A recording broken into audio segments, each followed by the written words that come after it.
Hype in the city, you won't believe.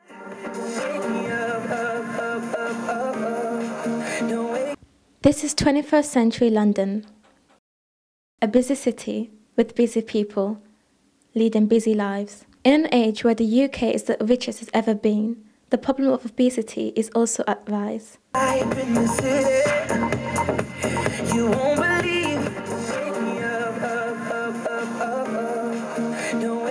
My understanding of technology in relation to questions of people's fitness and health does go back to my childhood. You know, I can remember my brother and I sitting at home watching large amounts of television.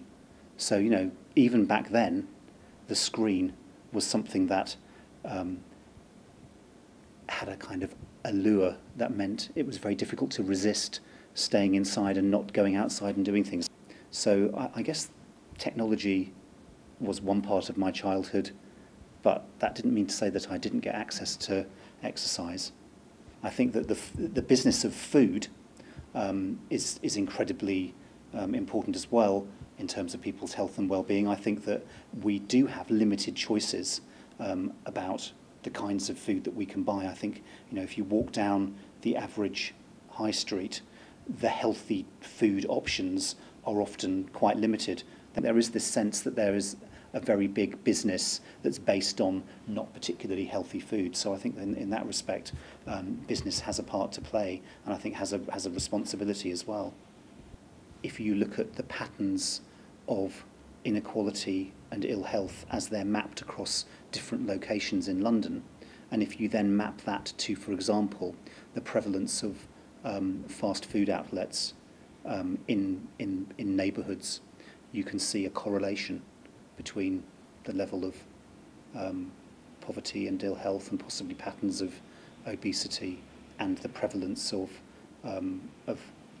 outlets that don't serve healthy food. What can we do to improve the health of our children? In terms of the impact that media has today, I've got children of 12 and 15 at the moment. I think that I can see that they use technology more, media technology more. It's a bigger part of their lives than television was for me. I think it's even harder for them to resist than it was for me. So we've started running every 3 days. We're running 2 miles in about 20 minutes. And so I think that that's an example of me making an intervention and trying to encourage him to do something. I grew up back home, so in Africa. I'm not going to say it was an issue at the time. It was something you just heard about, and for us living in Africa, we were thinking it's just things for people from wealthy countries, so from the Europe and the US. For me, my childhood, I was quite a chubby child, and I remember a lot of a lot of sweets and biscuits in packets, and you know, a lot of those things were kind of cheap, so it would be the snack of children of, you know, my time, really. So I think obesity was, because those type of things were cheap, I think it was an issue then, and I think it's still an issue now, really, because there's no improvement.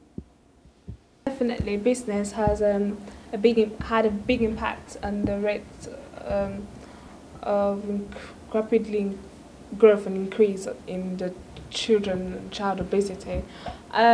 Like companies like McDonald's or KFC, which existed way before, had a sudden growth and a sudden popularity in the country. And apart from that, you have even personal businesses which are quite they're everywhere, in your street, in your local, I don't know, next to your local corner shop.